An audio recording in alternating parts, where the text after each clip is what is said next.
에베소서 4장 1절부터 6절까지 함께 읽습니다.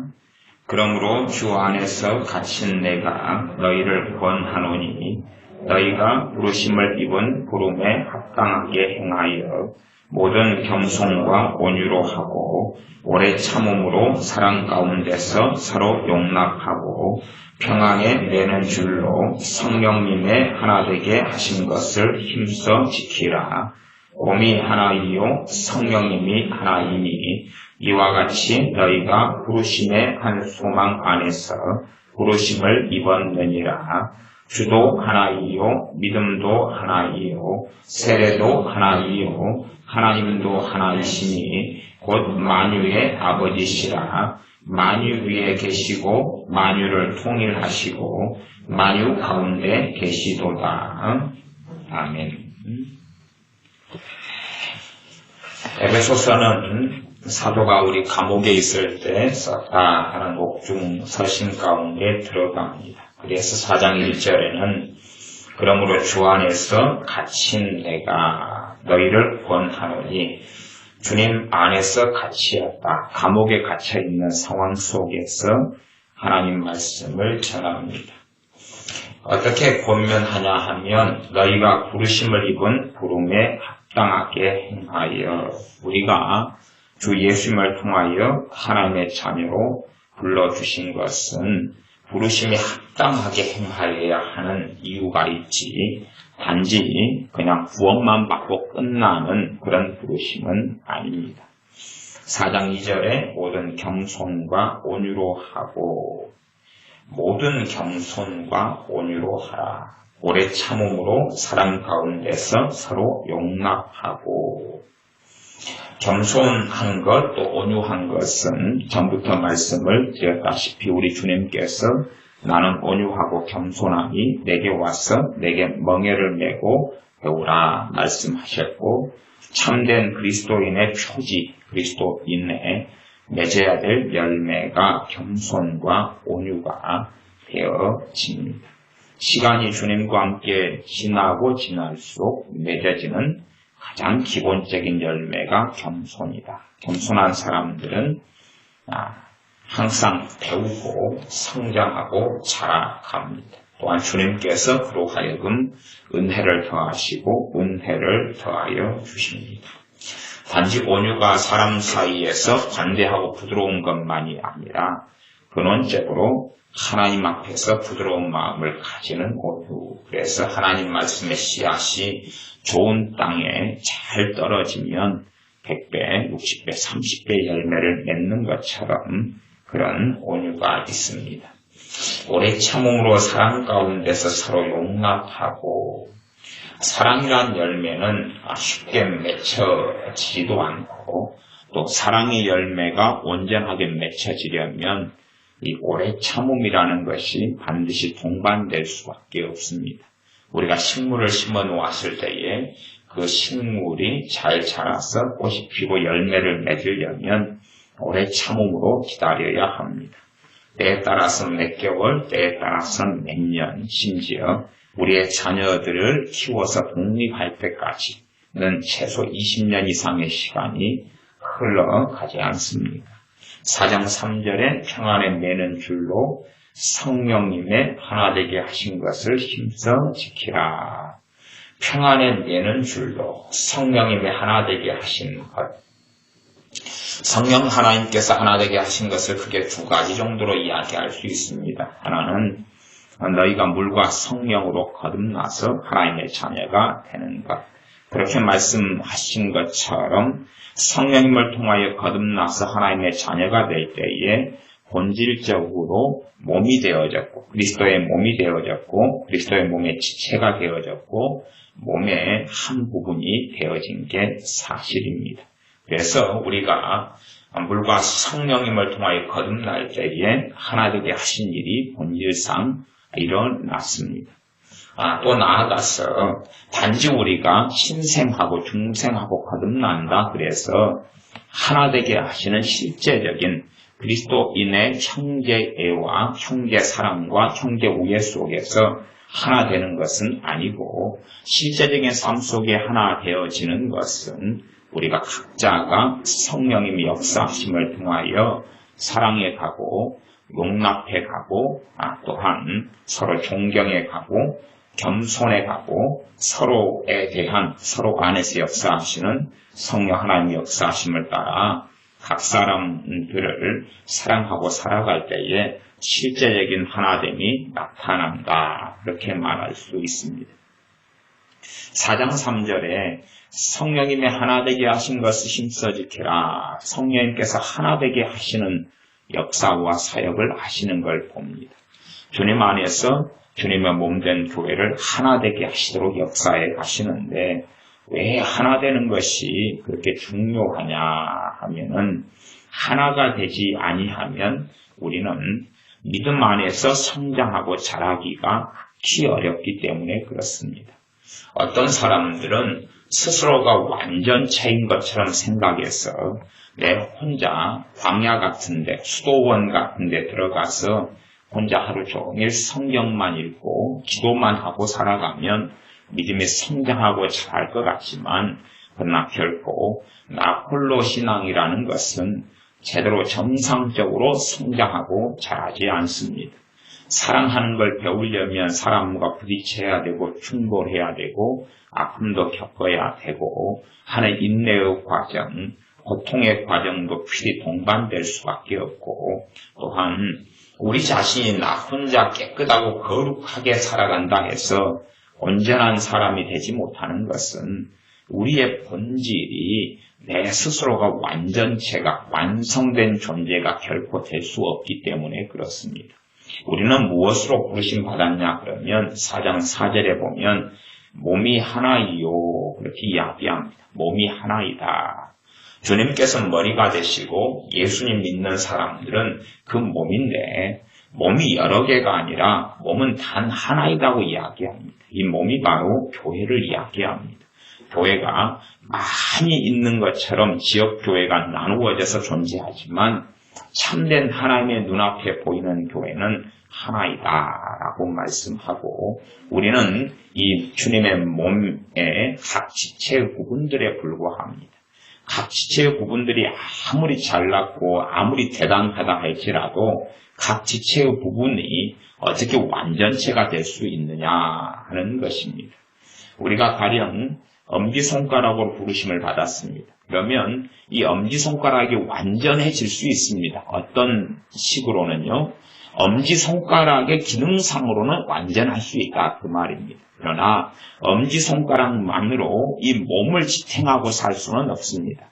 몸이 있으려면 팔도 있고 다리도 있고 심장이나 위장이나 내장기관들도 다 있어야지 몸이 정상으로 기능하고 작동합니다. 그러지 아무리 대단한 엄지손가락이고 이 엄지손가락으로 사람 몸무게를 지탱해서 팔굽혀 펴기까지 가능할 정도로 엄지손가락을 튼튼하게 만들었다 해도 엄지손가락만으로는 완전한 몸을 이루지 못합니다. 그래서 몸이 여러 개가 아니라 하나다라고 하나님께서는 선언하고 계십니다. 그래서 우리가 각 지체가 사랑하고 함께 하나 되어지는 믿음의 여정을 걸어갈 때만이 우리가 각자 잘 성장하게 되고 자라게 되고 주님을 닮아가는 장성한 믿음의 분량을 가질 수가 있고 건강할 수가 있습니다. 이 엄지손가락이 아무리 건강하다 그래도 이 엄지손가락이 이 전체 손에서 떨어져 나가버린다, 잘려나가고 떨어져 나가버린다면 이 엄지손가락이 아무리 건강했으나 그러나 생명을 잃어가 버리고 말 것입니다. 사실은 그래서 항상 원수 마귀는 교인들 사이에 참된 하나됨과 참된 성령님 안에서 하나됨을 사실은 무너뜨리려고 해왔던 일들은 너무나 많을 수밖에 없습니다. 그래서 이제 이 본격적으로 후반전의 말씀이 전반전의 말씀을 쭉 바탕으로 하면서 이어지는 말씀인데 이 4장 15절 16절을 읽어보겠습니다. 4장 15절 16절입니다. 오직 사랑 안에서 참된 것을 하여 범사에 그에게까지 자랄지라. 그는 머리니 곧 그리스도라. 사랑 안에서 참된 것을 하여. 사랑 안에서 참된 것은 주님을 따르는 길이고 진리의 길이고 하나님 말씀에 기초한 하나님의 뜻에 따른 사랑을 이야기하는 거겠죠. 그렇게 하여서 범사의 모든 일들 가운데서 그에게까지, 예수 그리스도에게까지 자라나야 된다. 사실상은 우리 각 개인들에게 하시는 말씀이 아니고 교회적인 부르심을 이야기합니다. 어떤 교회냐 그러면 단일한 한 몸된 교회를 이야기하고 4장 16절에 보면 그에게서 온몸이 각 마디를 통하여 도움을 입음으로 연락하고 상합하여. 그에게서, 그 말은 머리 대신 주님으로부터 하나님의 은혜가 주님으로부터 오는 자비하심과 긍휼하심과 돌보심과 능력의 역사하심이 나타나는데 각 마디를 통하여서 도움을 입음으로 연락하고 상합한다라고 말씀합니다. 우리의 몸이 각각 단지 한 몸이지만 실제적으로는 각 부위마다 나누어지지 않습니까? 심장하고 몸의 다른 부분이 연결되어 있지만 심장은 심장이죠. 그러나 심장 홀로만은 사람의 완전한 몸을 이룰 수는 없습니다. 이 심장이 피를 소통하고 심장이 몸의 중요한 부분을 하는 건 사실이지만 심장만으로 몸을 대표한다 말할 수도 없고 심장만으로 사람이 생존하고 살 수도 없습니다. 그래서 각 부분들이 서로 도움을 입고 그래서 연락하고 상합해서 각 지체의 분량대로 역사를 해가지고 그 몸을 자라게 한다. 그래서 우리가 믿음이 성장한다, 주님 안에 선다 하는 것은 나 홀로 성장하고 자라는 측면이 반드시 존재하긴 하지만 원시적으로 주님께서 부르신 것은 몸된 지체인 각 지체의 부분들이 하나 되어져서 자라는 성장, 그것 때문에 주님께서 교회를 세우신 것입니다. 주님께서 이 반석 위에 교회를 세우리니 음부의 권세가 해하지 못하리라. 각 개인을 이야기하는 것이 아니라 성경의 본시적인 교회, 신학적으로야 믿는 사람 한 명 한 명을 교회다, 그렇게 무형교회다 말하는 신학은 당연히 맞는 것이지만 성경 전체에서 말씀하신 교회란 한 개인을 이야기하기보다는 믿는 사람이 하나 되고 한 몸이 되어지는 것을 교회다 하는 관점에서 말씀합니다. 그렇기 때문에 우리가 건강한 교회를 이루어 간다면 각 사람들은 그 안에서 쉼과 안식을 얻을 수 있고 보존될 수 있고 보호받을 수 있습니다. 우리의 손이 너무 시렵다, 손이 너무 춥다 그러면 이 손에 장갑 같은 게 필요하지 않겠습니까? 아니면 손을 따뜻하게 할 무언가가 필요하겠죠. 그러면 이 발로 이제 따뜻하게 할 만한 요즘에 아이들이 많이 하는 따뜻하게 하는 온열기구나 이런 것들, 따뜻하게 하는 것들을 가게에서 판다 그러면 이 발로 걸어가고 또 손으로 돈을 꺼내고 그렇게 해서 사가지고 손을 따뜻하게 하거나 장갑을 사서 장갑을 끼워서 따뜻하게 할 수 있을 겁니다. 정 안 되면은 과거에는 장갑이 없고 따뜻하게 할 만한 것이 없었던 가난한 시대에는 입으로 입김을 불어서 손을 녹이거나 그렇게 했겠지요. 그러니 손이 시렵다 그러면 이 손의 지체만으로 감당할 수 없는 일들도 생겨나서 다른 지체가 이 손을 돕는다 하는 것입니다. 그래서 보존하게 되는 것입니다. 우리의 몸이 특별히 아주 병들어서 어떤 몸의 한 부분을 잘라내야 되는 경우도 생기는 것은 있습니다. 그러나 일반적으로 몸의 한 부분을 잘라내는 것은 좀 드문 일이고 대부분은 몸의 어떤 부분이 문제가 있다 그러면 다른 지체의 도움을 받아서 그 몸의 병든 부분을 치유하게 되어집니다. 정말로 참된 교회로 성령님의 하나 되게 하신 것 속에 있다면 그렇기 때문에 어지간한 부분들이 고장나고 문제가 되고 병들었을 때, 다른 지체가 병들었을 때에 신속한 회복이 있을 수밖에 없습니다. 주님에게서 떨어져 나가는 것이 쉽지 않다는 것입니다. 보통 통계적으로 이제 그런 말들이 있습니다. 1년 되면 1년에 한 수백만 명씩 예수를 믿는 것을 멈춰버리고 그만둬버립니다. 물론 어떤 통계는 한 200에서 400만 그렇게 말하기도 합니다. 그러면 이제 그 통계가 그래도 어느 정도까지 신빙성이 있기 때문에 나오는 통계겠죠. 그 가운데 정말로 주님을 만난 사람, 만나지 못한 사람 섞여 있겠지만, 그러나 거듭났고 회심했고 주님을 영접했고 은혜 받았던 사람들, 그러나 대마처럼 세상을 사랑해서 떠나거나 아니면 어떤 사람들처럼 시험에 빠져서 떠나는 사람도 있을 것입니다. 그러나 그 대부분의 일들은 그렇게 200만이든 300만이든 400만이든 떠나는 것을 볼 때에 근원적으로는 성령님의 하나 되게 하신 것 속에 각 지체들이 머물러 있지 못한 경우에 쉽게 생명을 잃어버리게 되어집니다. 그러나 우리가 정말로 주님의 하나 된 몸이 되어진다면, 그렇다면 우리는 쉽게 실족하거나 넘어지거나 쓰러지지 않게 되어집니다. 왜냐하면 다른 지체의 부분들이 그것을 가만두지 않기 때문에 그렇습니다. 그래서 참으로 우리가 교회가 되어진다면 성령님께서 하나 되게 하시는 그러한 주님의 몸이 되어져 간다면 그런 일이 벌어지게 될 것입니다. 한 지체가 기뻐하면 다른 지체들도 다 기뻐하고, 한 지체가 슬퍼하면 다른 지체들도 슬퍼한다.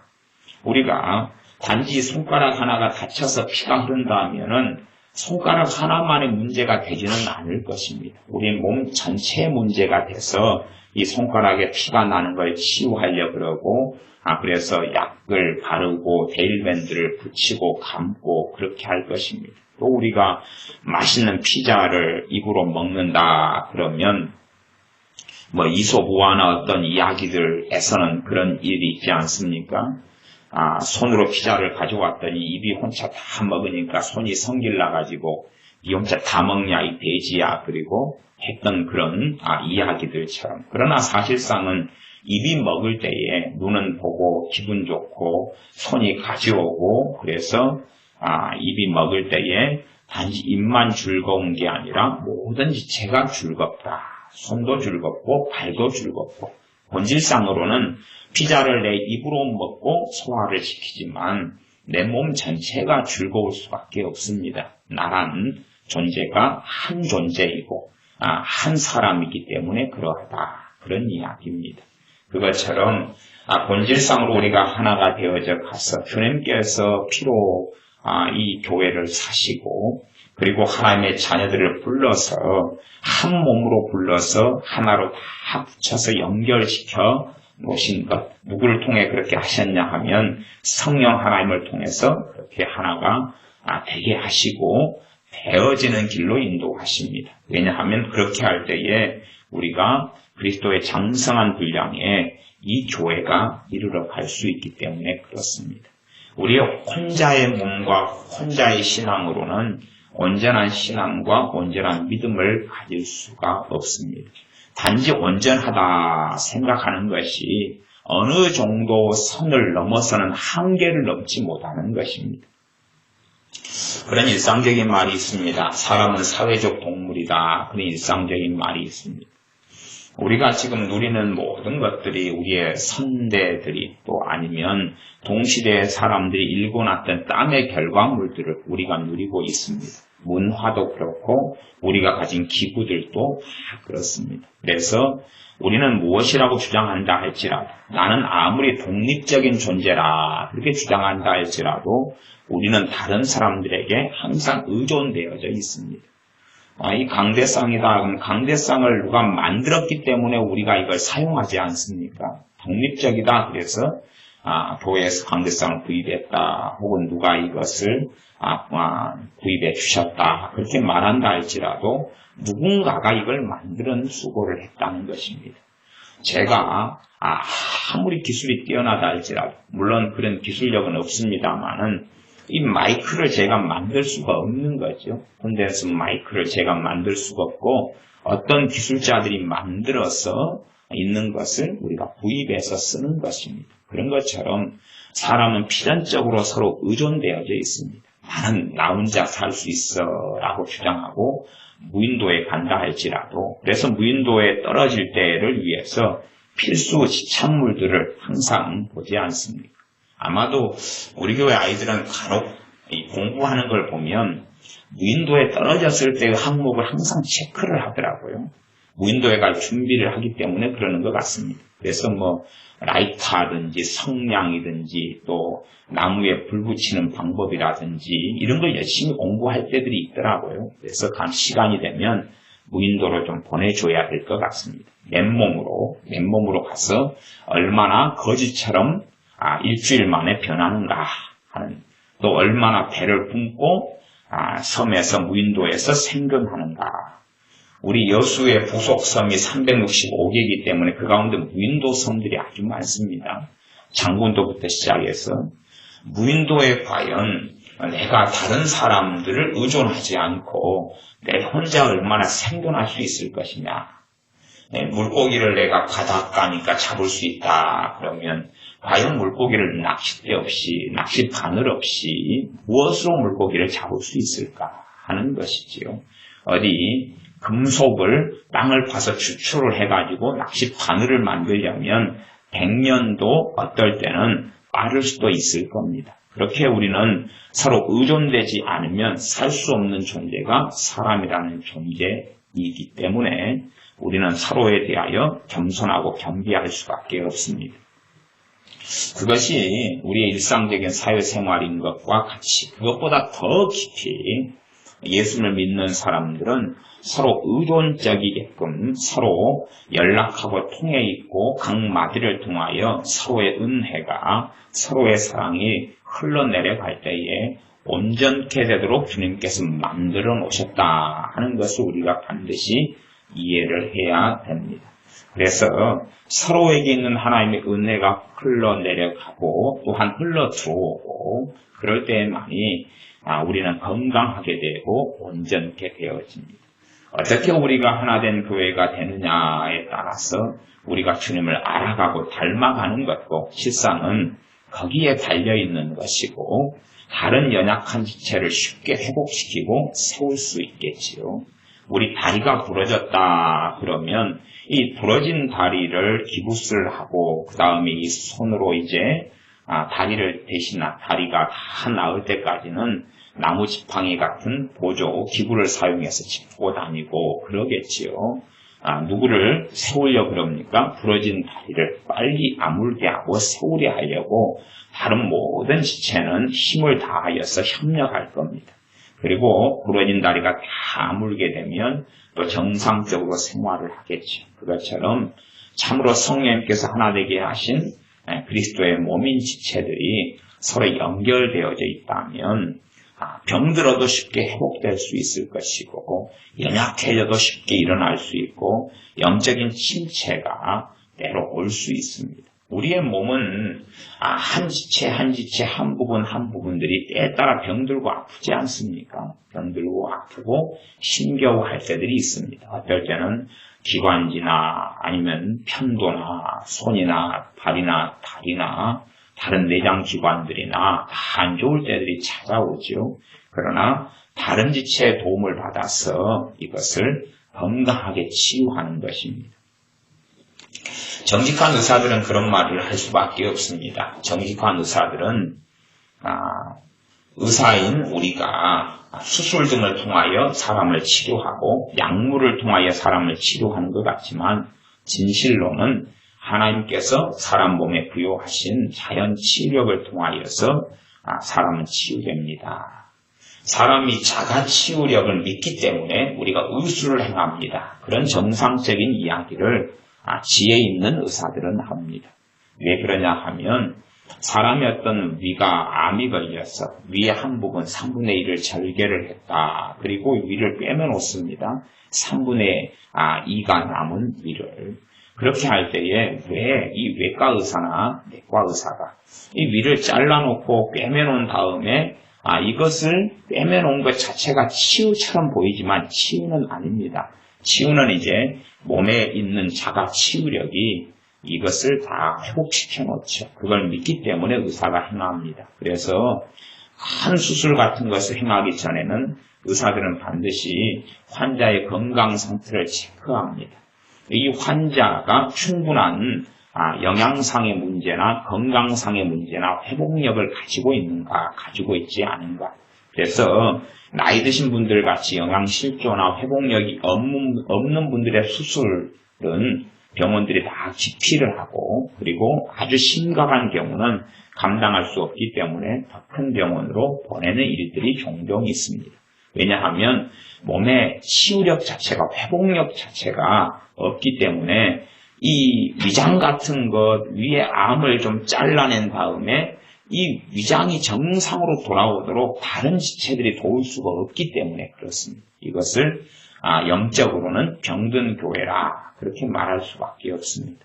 병들어 있는 교회는 한 지체가, 물론 지체가 안 된 사람들도 교회 안에서 많이 있습니다만은 진정한 그리스도의 몸이고 성령께서 하나 되게 하신 지체 속에 있다면 한 지체가 연약할 때에 건강한 다른 지체는 필연적으로 그 연약해진 지체를 돕는 방향으로 역사해 가시며 일해 가십니다. 심지어 극단적으로 이야기하자면 우리가 하나님께 드리는 기도를 그 연약해진 지체를 위하여 사용해 버리시고 맙니다. 우리가 먹었던 어떤 영양들을 몸의 아픔 지체를 고치기 위하여 그 영양이 사용되는 것처럼 그렇게 우리가 하나님께 드리는 기도가 우리가 정말로 주님의 한 몸된 몸이라면 실상은 내가 나를 위하여 드린 기도가 나를 위하여 드린 기도만이 아니라 내 교회와 한 몸된 지체를 위한 기도가 되고 만다는 사실입니다.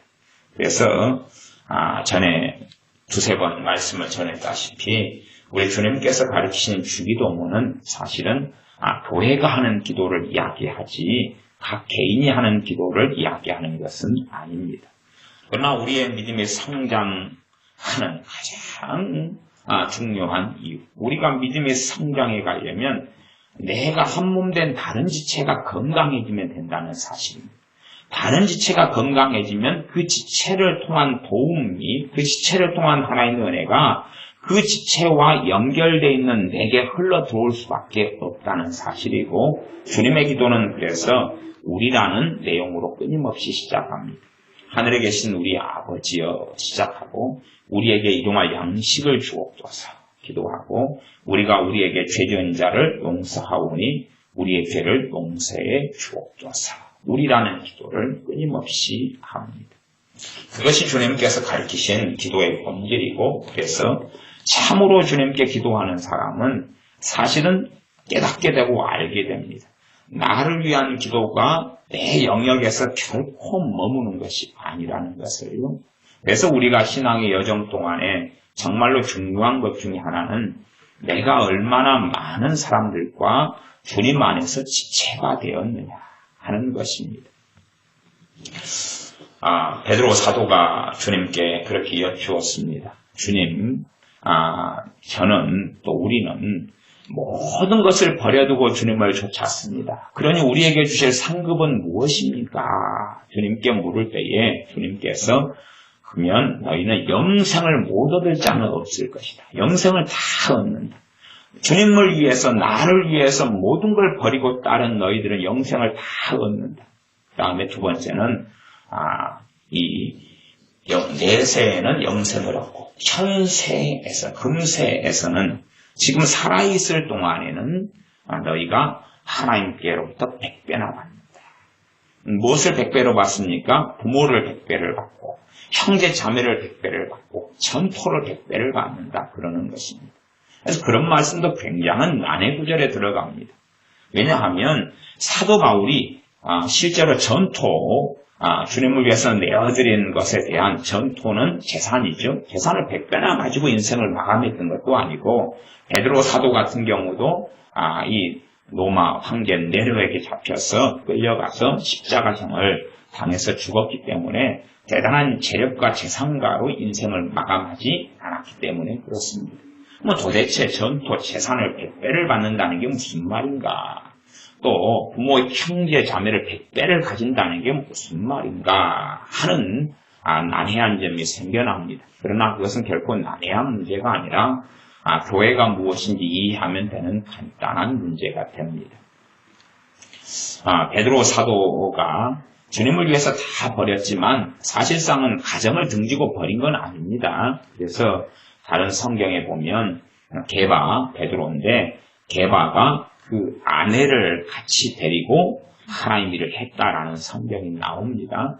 그러니 베드로 사도가 가정을 버린 게 아니라 주님과 함께 머물러 있는 한 3년여의 시간 동안에 우선순위상 주님의 부르심이 먼저이기 때문에 그래서 간혹 가다가 장모가 병들었을 때도 가보았고 그런 것처럼 특별한 때에 들리는 걸 제외하고는 주님을 우선순위로 두어서 주님과 함께 지내었던 것이고 주님께서 부활 승천하신 이후에는 또 가족으로 돌아와서 함께 했었습니다. 그리고 함께 주님을 섬기고 살아갔던 거지요. 그러면 참으로 그가 100배나 받은 것이 무엇일까 하는 때에 그가 정말로 예수님 안에서 이 가족들이 되어졌던 사람들이 하나가 되어졌던 사람들이 100배가 되었다는 사실입니다. 물론 100배보다 더 넘었을 거라 그렇게 생각합니다.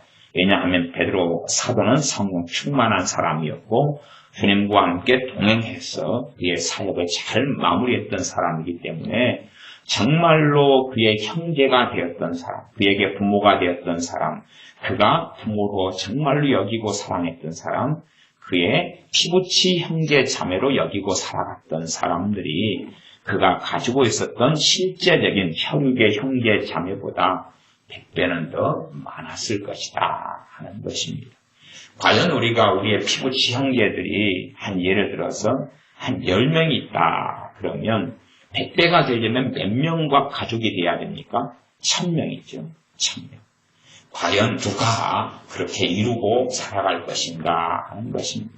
누가 정말로 내가 저의 형제, 그래서 이웃사랑과 서로 사랑의 본질도 그것입니다. 저 사람이 아파할 땐 내가 같이 아파하고 주님께서 저 사람의 심각한 어떤 문제가 있을 때에 저 문제를 향하여 저 사람의 문제가 내 문제가 되기 때문에 누구 눈에서는요? 하나님의 눈에서. 왜? 하나이고 지체이고 가족이고 한 몸이니까. 그래서 저 사람이 문제가 생길 때 나로 하여금 기도하게 하시는가 하는 것입니다. 왜? 내 문제니까. 내 문제니까. 그런 사람이 내 가족이 혈육의 가족이 10명이다 그러면 100배면 1000명이 되는 거죠. 사실은 그 정도까지 이룬다 하는 것은 거의 어려울 것입니다.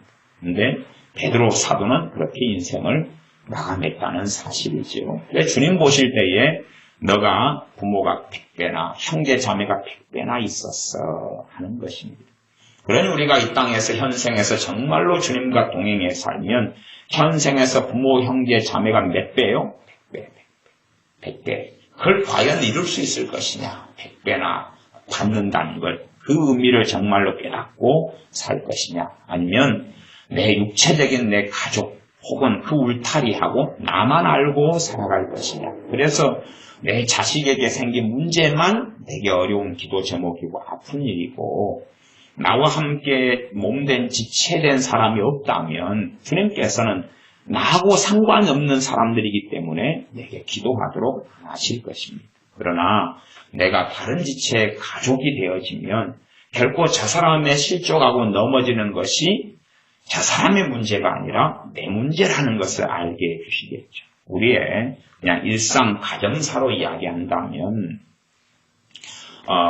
부모님이 있고 그 다음에 한 삼형제가 있다. 그러면 삼형제 가운데 막내가 한 사고 큰 문제가 일어났다. 그러면 사실상은 이제 분가하고 독립하고 다 장성한 다음에야 이제 서로 간에 연결된 게 적기 때문에 한계치가 반드시 존재합니다. 서로의 가정을 다 꾸리고 가지고 살 때는 한계치가 존재합니다. 그러나 일상적으로 이제 다 미성년자고 그러면서 삼형제고 막내 아들 하나가 가출을 해버렸다. 그러면 정말 가족이라면 그 가출한 동생을 찾기 위하여, 가출한 막내 아들을 찾기 위하여 부모와 형들은 수고하고 애쓸 것입니다. 왜냐하면 가출한 막내 동생 또 가출한 아들의 문제가 그만의 문제가 아니라 자신들의 문제라는 것을 알기 때문에 그렇지요. 그래서 돌아오지 못하고 때로는 헤어진 지 너무 오래되고 하면 아파하는 거죠. 우리나라에는 실향민들이 있고 이산 가족이 아직도 문제가 남아있어서 악한 정권, 김정은 정권이 이산 가족을 이용해서 장난을 너무 많이 치는 일이 있지요. 사실은 실제로 이산 가족을 한번 상봉을 할 때마다 우리가 천문학적인 돈을 이산 가족 상봉 비용으로 이렇게 북한에 제공을 해야 됩니다. 제공을 비료부터 쌀부터 다 내놔야지 북한이 이산 가족을 이용해서 돈벌이를 하는 것, 그리고 이산 가족을 조금 감시 속에서 상봉시켜 줄 수 있어서 통계적으로 그렇습니다. 이산 가족 한 명을 상봉시키는데 우리나라에서 들어가는 세금이 몇 억이 들어갑니다. 한 명당. 그 정도 돼야지. 그냥 이산 가족만 쫙 만나고 끝난다고 생각하면 그들을 볼모 삼아서 김정은 정권, 김일성 이 정권이 어떤 일을 해놨던가는 아는 사람들은 그냥 알고, 무식한 사람들은 그냥 이산 가족 상봉하니 좋은 일이다 그렇게 말하지만 결코 그런 일은 되지 않습니다. 어찌됐든지 간에 이산 가족이 있습니다. 왜 수십 년이 헤어진 다음에도 그리워합니까? 가족이기 때문에 그렇죠. 가족이니까 그 하나의 아픔을 품고 있습니다. 자식이 먼저 죽으면 부모는 자식을 가슴에 품는다 그런 말이 있는데, 왜냐하면 가족이니까 그렇죠. 죽었으나 그러나 마음속에 품은 가족이고 자식이기 때문에 그렇습니다. 때로는 나이 든 부모님이 함께 이제 서로 분가해서 안 살고 있다가, 그래서 기껏해야 추석이나 명절 때만 좀 얼굴을 뵙는 나이 든 노부모님이라 할지라도, 그래서 별로 전화 안부 통화만 하고 우리의 삶이 너무 바쁘다가 그러다가 별로 의지하는 것도 없게 보이는데 나이 든 어머니가, 나이 드신 아버지가 돌아가시면 내 인생의 기둥이 송두지 뿔이 뽑히는 것 같은 고통을 사실은 느끼는 것은 보통 우리가 겪는 일입니다. 아무것도 없는데 아무 울타리 되지 않고 아무 돈도 도움도 안 되는 것처럼 여겨지지만 나이 드신 부모님이 돌아가시고 나면 하늘이 무너지는 것 같은 고통과 허전함과 허무함을 느끼는 것을 한참이나 겪고 살아가야 할 일들은 많습니다. 왜냐하면 가족이기 때문에 그렇지. 사실은 주님께서 부르신 것이 그보다 더 견고한 관계 속에, 그보다 더 깊은 관계 속에. 그래서 교회가 무엇이냐 그럴 때에 지체 하나와 지체 하나, 또 지체 하나, 지체 하나. 그래서 본질적으로 한 사람 된 교회를 성경은 그렇게 깊이 있게나 혹은 사람 한 명의 교회라는 이야기의 초점은 성경에는 없습니다. 그렇게 해석될 여지가 있는 본문들은 있습니다만은 사실은 그렇지 않습니다. 그래서 신학적으로는 그런 부분으로 지향돼가는 교회로는 잘못된 것입니다. 본래가 교회는 한 사람이 구성되는 게 아니라 한 사람 지체에 불과합니다. 그러면 교회가 이 손가락 하나로 사람 몸을 구성한다 그러면 말이 안 되는 이야기가 되죠. 근데 손가락 하나는 교회가 아닙니다. 손가락 하나는 사람 몸의 지체 한 부분이지 사람 몸을 전체를 대신할 수 있는 것은 될 수가 없습니다. 아무리 심장이 중요해도 심장만 가지고 사람 몸이 안 되는 것처럼. 그래서 믿는 사람 한 명을 교회라고 하는 것은 성경상으로는 가당하지 않은 이야기가 됩니다. 그건 우리가 가져야 되는 상식에 속합니다. 그래서 믿는 사람 지체 한 지체와 한 지체가 다 연결돼 가지고 있을 때에 그것을 살아있는 몸이라 그러고 그것을 교회라 그럽니다. 이것이 가장 기본적인 교회란 무엇인가 하는 교회론에서 주님께서 에베소서나 다른 많은 성경들을 통하여 하시는 명확한 말씀입니다. 명확한 말씀. 그렇기 때문에 우리가 얼마나 성령의 하나 되게 하신 교회가 되고 지체가 되고 몸이 되어졌는가, 그렇게 얼마나 되어졌는가에 따라서 사실은 이 몸 전체가 성장해 가는 것입니다. 몸 전체가 성장해 가는 것입니다. 한 약한 지체는 손이 약한 채로 남아있을 수 있지만 정상적으로 생명 있는 사람이라면 그 지체는 다른 지체가 다 도와주게 될 것이고 그리고 전체적인 균형적인 성장이 있습니다. 그러므로 우리가 참된 주님 안에서 가족이 되어져 가는 것, 그것이 얼마나 우리가 주님을 닮느냐, 또 주님 앞에 섰을 때에 얼마나 주님을 닮았느냐, 얼마나 그리스도의 장성한 분량에 이르렀느냐에 따라서 그 사람이 갖게 될 영광의 면류관은 다릅니다. 그래서 우리가 혼자로 존재하는 신앙이라는 것은 정말로 위험한 신앙이고 또한 그것을 통하여서는 오래된 생명을 유지할 수 없습니다.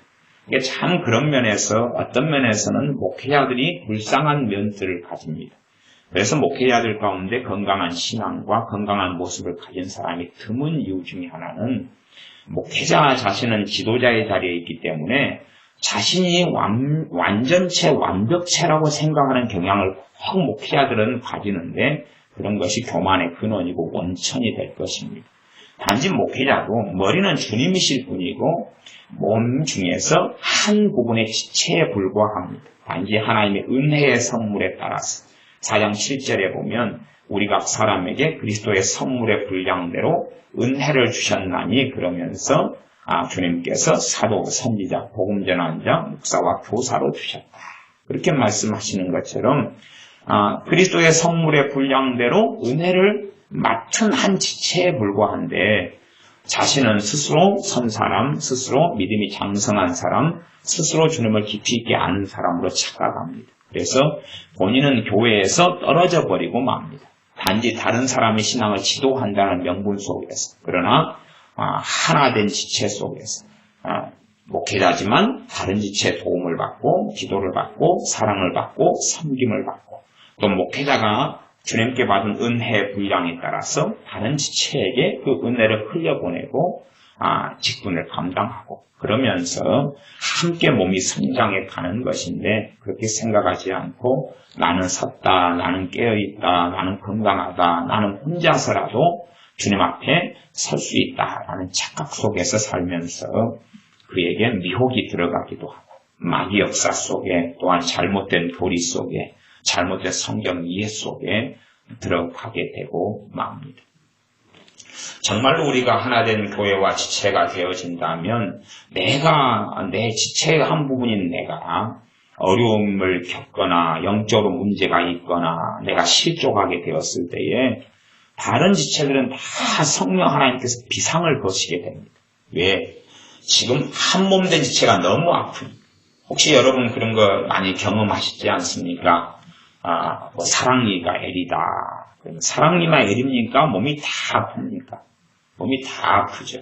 사랑니가 애리고 이빨이 애리고 아프면 온몸이 다 초비상 상황에 들어가지 않습니까? 안 그렇습니까? 그러지요? 단지 이빨 하나만 아프니까 네 이빨 너 하나만 네 혼자 고생해. 다른 이빨들은 다 편하게 숙면을 취하고 잇몸도 숙면을 취하고 정상적인 손발 다 편안하게 쉬고 머리도 정상이니까 다 편안하게 쉬어. 이빨 놓은 차만 오늘 저녁 좀 고생 좀 해라. 그리고 다른 몸을 가지고 우리가 편하게 잠들 수 있는 것이 아닙니다.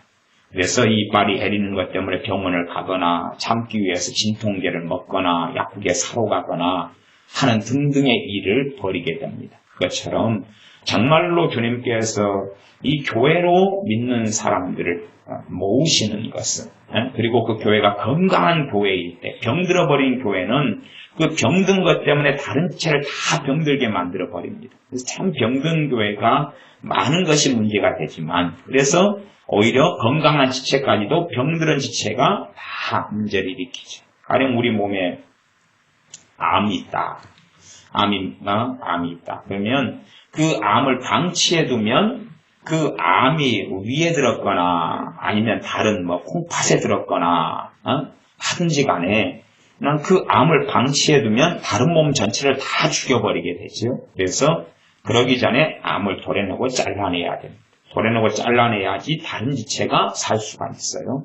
그런 일들이 있습니다. 그런 것처럼 사실은 병들어버린 이런 어떤 교회는 다른 건강한 지체까지도 다 죽여버리는 일이 벌어지는 것이 안타까운 일입니다만 실제로 주님께서 교회를 세우신 것은 그런 일이 벌어지라고 세운 것이 아니라 건강한 몸과 건강한 교회와 건강한 지체됨이 있어가지고 그래서 다른 지체들을 보호하려고 하는 것입니다. 다른 연약한 지체를 보호하고 강건하게 하고 그래서 주님에게서 떨어지지 않게 하려고 하는 것입니다.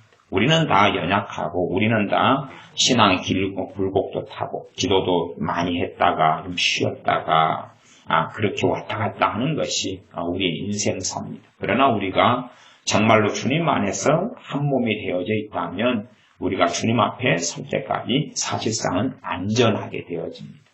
성도를 지키는 하나님의 역사하심은 얼마나 서로 성령님 안에서 교제하고 성령 안에서 소통되어져 있고 성령께서 하나가 되게 해주셔서 주님의 실제적인 가족이 되었는가 하는 것입니다. 그래서 우리가 주님의 기도인 주기도문을 할 때에 그 기도가 내게 일용할 양식을 주옵소서가 아니라 우리가고 정말로 우리가라고 기도할 때에 사실은 우리가의 범위 안에 우리가 얼마나 포함시킬 수 있을런지 또 정말로 주님께서 우리에게 일용할 양식을 주옵소서라고 우리가 기도할 때에 그 기도를 어느 선까지로 받으실 것인지는 내가 어디까지 가족이 됐느냐의 이야기입니다. 사람은 기도를 아무리 많이 한다 해도 한계가 있지 않습니까?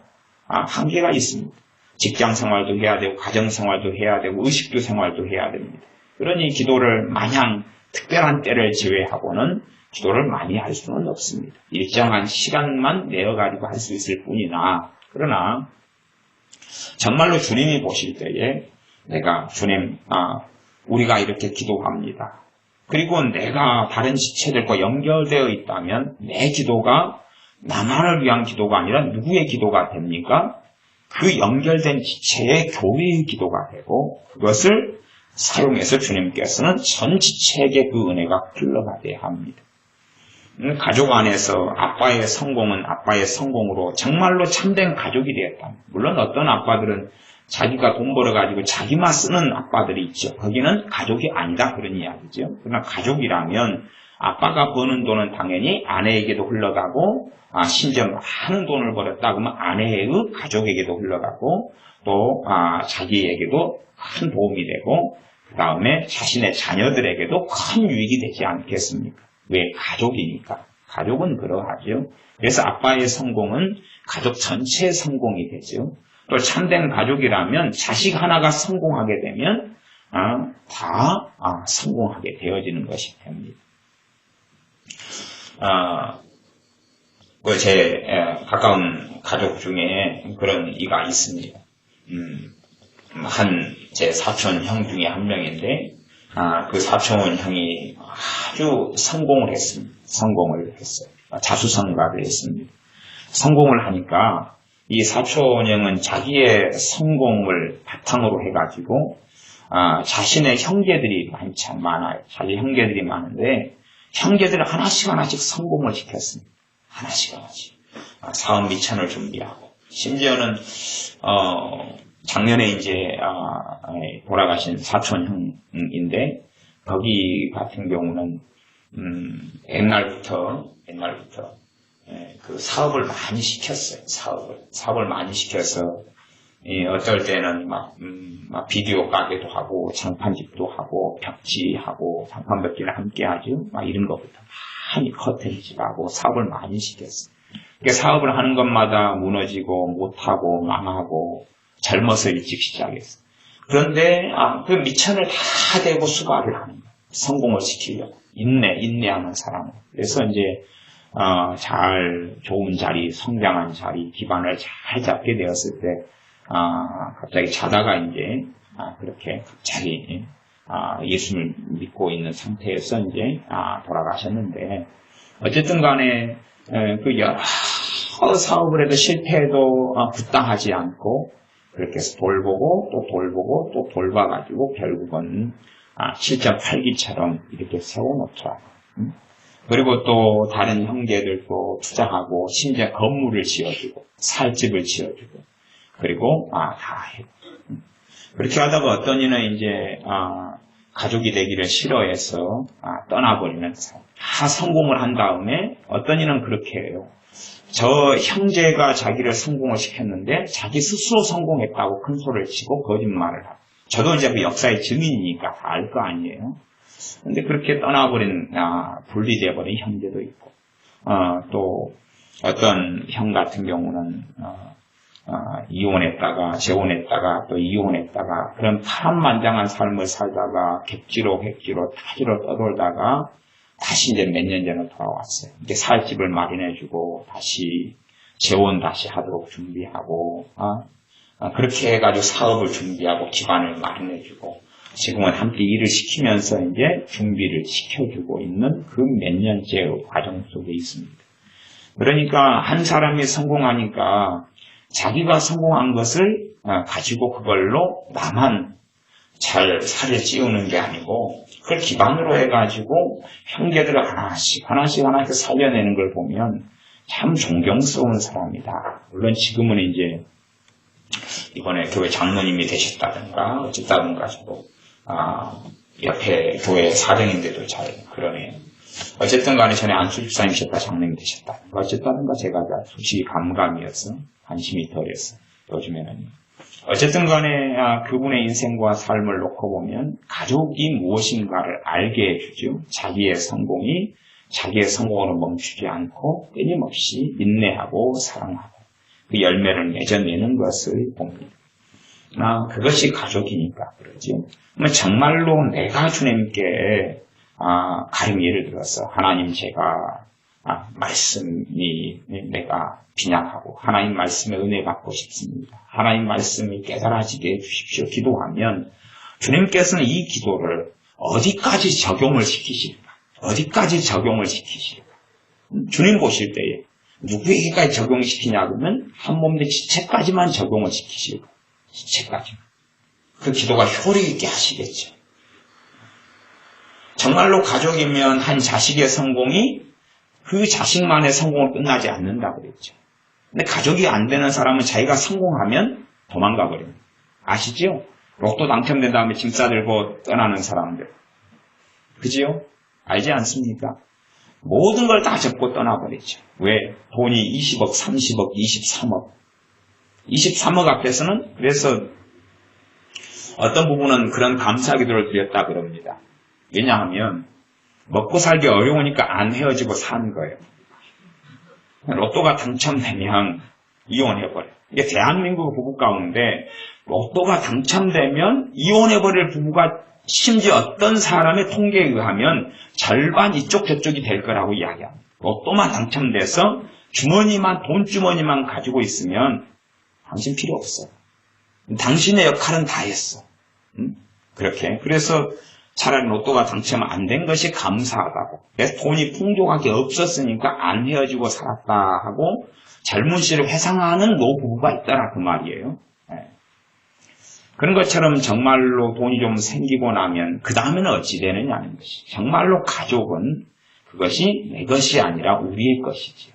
그러나 가족이 아닌 사람은 그것은 누구 것입니까? 내 것입니다. 내 것으로 끝나고 그 가진 것 때문에 관계가 다 다치고 무너집니다. 이게 저는 그런 사람들을 종종 알고 듣습니다. 어떤 사람이냐 하면 큰 돈이 생기니까 형제도 가족도 다 팽개쳐버리고 나 몰라 해버리는 사람들을 많이 듣습니다. 또 심지어는 한 5남매 되는데 한 사람이 박사가 됩니다. 박사가 되고 아주 성공한 무명이 되니까 그 다음에는 나머지 4명의 형제들 멸시합니다. 천대하고 멸시합니다. 왜냐하면 가족이 아니니까. 혈육적으로는 가족이지만 진실하게는 가족이 아니니까. 천대하고 멸시하고 조롱하고 비판하고 정죄합니다. 나는 이렇게 성공했는데 너희들은 뭐냐 그러는 그러는 것들을 듣는 것은 너무 흔한 일이었어요. 제 사촌형같이 자기가 한 명 성공한 다음에 형제들을 다 성공시켜주는 그런 사람의 경우는 아주 드무는 일이고 거꾸로 자기가 성공한 다음에 그 다음에 남은 형제들을 괄시하고 멸시하고 천대하고 조롱하고 이런 경우는 너무 흔하게 많아서 혈육의 한 부모 아래서 태어난 가족이라 할지라도 가족이 아니라는 사실, 유감스럽게. 그래서 우리 속담에도 있지 않습니까?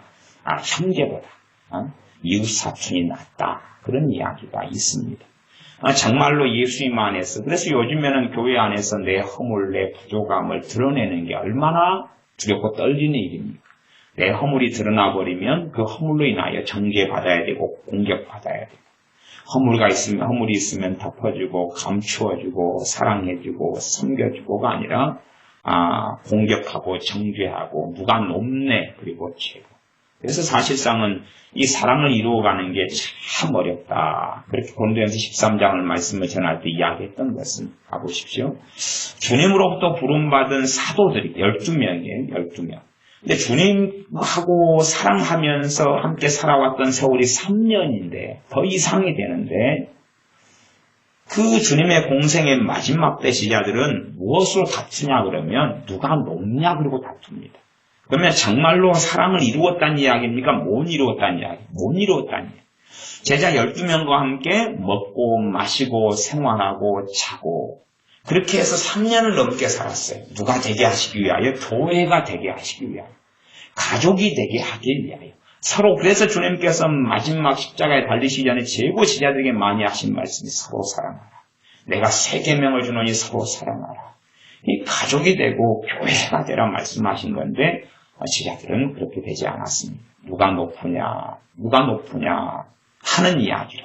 그래서 주님께서는 가족이 되게 하시려고 본질적으로 진리이지만 하나님 앞에서는 어떤 자가 높은 자가 되느냐? 섬기는 자가 높은 자가 된다. 그리고 내가 섬기러 왔고 섬김을 받으러 온 것이 아니기 때문에 너희들도 섬기는 자가 되라. 그렇게 할 때에 사실은 섬기는 삶 속에서 가족이 되어져 가니까 그렇게 말씀하신 거고 진실로 또한 그게 진리이기 때문에 그러합니다. 그러니 우리가 정말로 주님 안에서 가족이 되고 사랑을 이루어가는 것이 절대 쉬운 여정은 아닙니다. 그러나 얼마나 가족이 되어서 내가 나를 위한 기도가 주님께서는 그 영토를 어디까지 보아서 그러니 얼마나 사도 베드로 같은 사람은 주님 앞에 섰을 때 받을 상급이 많겠습니까? 그죠? 현재에 살 때에 부모가 100배고 형제 자매가 100배이니 자기가 하는 기도가 자기가 하는 주님 안에서 믿음의 삶이 자기 삶으로 끝나버린 게 아니라 자신이 주님께 드린 기도가 자기 기도로 끝나버린 게 아니라 그대로 다 그 100배나 되는 가족들에게 효력과 영향력이 미친다는 것이지요. 그러니 사실은 우리가 단지 내 기도 속에서 사느냐 아니면 그것을 칼로 나누어서 본질적으로 기도는요 중보 기도나 아니면 우리 개인을 위한 기도로 그런 면에서는 나누어지지가 않습니다. 본질이 같다는 이야기죠. 같아요. 타인을 위한 기도 물론 당연히 있지요. 그러나 타인이라는 울타리는 교회가 된 하나가 된 지체를 넘어선 타인이죠. 그러나 여기서는 우리가 존재하죠. 그래서 주님의 기도는 주님께서 가르치신 기도는 우리를 지향하는 기도입니다. 그래서 우리에게 향하신 하나님의 그 뜻이 이루어지게 달라 기도하는 것이고 우리가 정말로 시험에 들지 않게 우리를 시험에서 건져달라고 기도하는 것이고 우리를 악에서 건져달라 기도하는 것입니다. 나를 시험에서 안 들게 해달라. 내가 악에 빠지지 않게 해달라. 내가 악은 본질적으로 the evil one, 원수 마귀를 이야기하는데 원수 마귀의 공격과 역사 우는 사자처럼 공격하는 그 마귀 역사에서 내가 보존되게 해달라. 그렇게 기도하는 게 아니라 우리가 그렇게 기도하는 것입니다. 그래서 4장 15절을 읽고 16절 읽습니다. 말씀 마무리해 가겠습니다. 4장 15절입니다. 오직 사랑 안에서 참된 것을 하여 범사에 그에게까지 자랄지라. 이 몸이 자라는 것이지 한 지체가 자라는 것이 아닙니다. 앞에서부터 쭉 그렇게 성경이 기록되어 있습니다. 16절에는 그에게서 온몸이 각 마디를 통하여 도움을 입음으로 연락하고 상합하여 각 지체의 분량대로 역사하여서 팔은 팔대로 역사하고 몸에 다리는 다리대로 역사하고 위장대로 역사하고 간은 간대로 콩팥은 콩팥대로 역사해가지고 그 몸을 자라게 한다. 이것이 믿음 성장의 가장 근원적인 원리입니다. 한 사람이 주님을 닮아가는 가장 근원적인 원리입니다. 혼자 광야에 머물러서 살아가는 게 아니라 닮아가는 게 아니라 혼자 수도원에 들어가서 기도만 하고 성경만 보고 닮아가는 게 아닙니다. 그래서 나홀로 신앙이라는 것은 어느 때까지는 좀 괜찮을지 몰라도 그것을 벗어나 버리면 그 어느 때를 넘어서면 그러면 사실상 그의 신앙은 이상하게 되고 맙니다. 잘못되고 말거나 어리석어지고 맙니다. 왜냐하면 사실은 우리는 내가 영적으로 정말 성장하고 자랐다면 주님의 부르심이 뭐겠습니까? 나보다 약한 사람들, 어린 사람들을 섬기도록 이끌지 않겠습니까? 그러니 결국은 성령의 역사하시면 나홀로 신앙이라는 건 존재할 수 없게 하시는 것입니다. 존재할 수 없게 하시는. 내가 연약하다면 누군가에게 배우게 하시고 또한 누군가의 지체가 되게 하셔서 연약한 몸을 살리고 건강하게 하고 보존시키려는 성령의 역사하심이 나타납니다.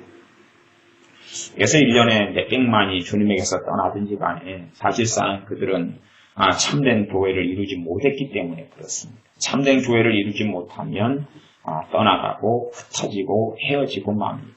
그러나 참된 교회를 이루면 사실상은 사도 바울이나 베드로 사도나 사도 바울과 바나바 사도가 싸우고 갈라졌긴 했지만 그러나 장소적으로는 멀리 떨어져 있으나 그의 기도로는 떨어져 있는 적이 없다는 사실입니다.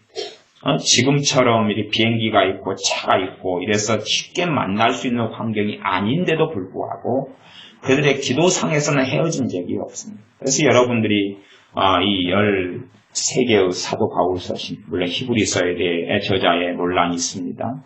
저는 개인적으로 히브리서가 사도 바울의 서신이라고 저는 믿고 있는 사람입니다만은 어쨌든 사도 바울의 서신들을 보면 그러면 얼마나 그의 기도가 그의 교회들을 위한 기도와 사랑이 사실상은 다른 교회들과 이 신체상으로는 떨어져 있으나 마음상으로는 전혀 떨어져 있지 않다. 또 고린도 전서를 보아도 마음으로는 내가 너희와 함께 있고 내 영이 너희들과 함께 있어서 이렇게 했다 하는 것을 우리가 보게 됩니다. 그래서 정말로 헤어짐이나 떨어짐이 없이 그렇게 주님 안에서 한 가지로 한 모양으로 사도 바울이 하는 기도가 결국은 에베소 교회를 위한 기도고 고린도 교회를 위한 기도고 갈라디아 교회들을 위한 기도고 빌립보 교회를 위한 기도이고 단지 자기만을 위한 기도가 아니라는 사실을 알게 됩니다.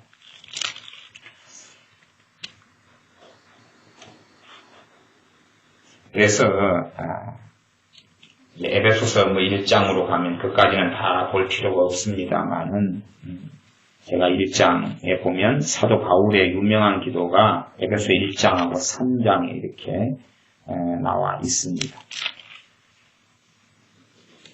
1장 17절에 보면 우리 주 예수 그리스도의 하나님 영광의 아버지께서 지혜와 계시의 정신을 너희에게 주사 하나님을 알게 하시고 그러면서 에베소 교회를 위한 간절한 기도를 합니다. 왜냐하면 이것이 사실상은 자신을 위한 기도가 되기도 하기 때문에 그렇습니다. 왜냐하면 가족이니까 그러하지요. 에베소 3장도 14절부터가 기도가 나옵니다. 그래서 3장 20절에 보면 우리 가운데 역사하시는 능력대로 우리의 온갖 구하는 것이 생각하는 것을 이렇게 가버립니다. 16절은 너희 속사람을 능력으로 강건하게 하옵시고 이렇게 간절히 기도하고 그렇게 하면서 20절에는 우리 가운데 역사하신 능력대로 그렇게 하죠. 너희를 위해서 기도하다가 우리로 다시 넘어옵니다. 왜냐하면 이 두 개의 구분점이 별로 없기 때문에 그러기도 합니다. 그러니 우리가 참으로 주님을 닮아가고 알아가는 것은 참된 성령님 안에서 하나됨 속에서 그 속에서만이 우리가 주님께로부터 이 몸 전체가 성장해 가는 것이 장성한 믿음의 분량에 사실은 이르게 되는 것입니다. 물론 우리가 개인적으로는 주님 앞에 섰을 때는 다 개인적으로 서야 됩니다. 명백하게 그러합니다. 그러나 또한 천국에서는 영원히 단일한 교회로서 주님 앞에 있게 될 것입니다. 엘리야 선지자같이 죽음을 보지 않고 하나님께서 들려 올려서 천국으로 데려가시는 경우도 있지만 엘리야 선지자의 삶 가운데도 그의 제자 엘리사 선지자와 하나됨 속에 또한 선지 생거들과 하나됨 속에 주님 안에서 믿음이 연약한 지체들을 말씀을 통해서 세움 속에 그 세계 속에 끊임없이 사실상은 교회로서 존재하는 것이고, 광야 이스라엘의 40년 광야 세월 동안에도 성경은 명백하게 광야 교회였다라고 말씀을 기록하고 있습니다. 그래서 우리가 이 서로 한 지체가 되어서 4장 13절에 우리가 다 하나님의 아들을 믿는 것과 아는 일에 하나가 되어 온전한 사람을 이루어. 그러니까 우리가 개인을 온전한 사람이라고 하는 게 아니라 지금 이 교회를 이야기하는 것이 온전한 사람입니다. 왜? 몸이 하나다고 14절에 이야기했기 때문이죠. 온전한 사람을 이루어 그리스도의 장성한 분량이 충만한 데까지 이르리니. 물론 온전한 사람이라는 의미가 지체됨을 이야기하기도 하고 우리 개인을 이야기하기도 합니다만은 우리가 하나가 되어져서 성장해야 될 것은 뭐냐 하면 알아가야 될 것, 추구해야 될 것은 하나님의 아들 믿는 것과 아는 일이다. 그렇게 할 때에 우리가 교회로 존재하고 그럴 때에 4장 14절 같이 어린아이가 되지 않는다는 것입니다. 어린아이 신앙이 머물지 않고 어린아이는 유혹에 잘 넘어가고 쓰러지고 넘어지고 쉽게 다치고 병들고 그러하고 사람의 괴술과 간사한 유혹에 빠져 모든 교훈의 풍조에 밀려 요동치 않게 된다. 요동치 않게 된다. 교회가 되어지고 지체가 되어지고 각 사람의 믿음의 분량과 은혜에 따라서 상합하고 연락할 때에 그러하다. 그렇게 말씀합니다. 그러므로 우리가 성령님께서 하나님께 하시는 지체들 속에서 우리의 가족이 점점점 많아져 가야 될 줄로 압니다. 더 가족이 많아져 가고 또한 지체의 아픔이 내 아픔이 되어지고 지체의 즐거움이 내 즐거움이 될 때에 그 사람, 저 사람이 힘들다 그러는데 내게도 동일한 그 정도까지는 아니어도 내게도 힘듦이 있고 저 지체가 즐겁다, 행복하다, 좋은 일이 있다 그럴 때에 내게도 기쁨이 있고 좋은 일이 있는 그런 경우를 보면 누가 내 가족인지를 압니다. 아니 거꾸로 이야기해서 이웃사랑의 관점, 선한 사마리아인의 이야기로 한다면 내가 누구의 이웃이 되고 있는가, 내가 누구의 지체가 되어져 있는가, 내가 정말로 누구를 사랑하고 있는가를 알 수가 있습니다. 그러나 다른 사람의 아픔이나 고통이나 병듦이나 영적인 좌절이나 시련이나 시험이나 고통이나 마귀의 공격을 받는 것이나 그런 것에 사실상은 내가 무덤덤하고 아무 감각이 없다면 사실상은 나는 그 누구의 지체도 아닐 수 있고 나는 상당히 위험한 자의 자리에 나는 상당히 어리석은 자리에 성령님께서 하나 되게 하시는 속에 모으는 것에 나는 반대하는 자리에 있는 사람이 되고 맙니다. 우리가 다 겸손과 온유로 오래 참음과 사랑 가운데서 한몸된 교회를 이루어가고 그리고 그 가운데 우리가 반드시 주님께서 어떠한 사람도 떨어지지 않도록 왜? 우리 몸의 한 부분이고 나도 몸의 한 지체이기 때문에 이빨이 애리면 온몸이 다 아파해서 그 애리고 고통스러운 이빨을 치료하고 고치려고 애를 쓸 수밖에 없는 것처럼 전혀 어떻게 안 되는 이빨은 어쩔 수 없이 뽑아내게 되겠지요. 그러나 그렇지 않은 경우는 치료하고 땜빵을 하고 고치고 약을 처방하고 해서 기능을 할 수 있도록 보존하게 될 것입니다. 기도하겠습니다. 아버지 하나님, 정말로 우리가 믿음이 성장하고 자라는 것이 주님께서 교회를 세우시고 불러주시는 것, 그래서 서로 가족이 되고 서로 주님 안에서 지체가 되어져서 서로에게 역사하시는 은혜의 분량을 따라서 또한 부르심을 따라서 섬기고 사랑하는 것, 그것이 왜 중요한지 말씀을 함께 상고하였습니다. 그러므로 주님께서 우리 안에서 역사하시며 성령 하나님께서 더욱 견고하게 사랑의 매는 뒤로 하나가 되게 해주셔서 몸이 떨어져 있든지 어째든지 간에 단지 우리의 기도가 나만의 기도가 아니라 우리 공동체를 위한 기도이고 주님께서 보실 때에 내 성공이, 내 기쁨이 다른 지체의 기쁨이 되어지도록 내가 나를 위한 기도가 나를 위한 기도만으로 멈추지 않고 다른 지체를 위한 기도로 주께서 받으시는 그러한 믿음의 사람, 좋은 믿음의 자리에 서서 살게 하시며 우리가 참된 교회를 주님 안에서 이루게 하여 주시옵소서. 예수님의 이름으로 기도하옵나이다. 아멘. 기도하겠습니다.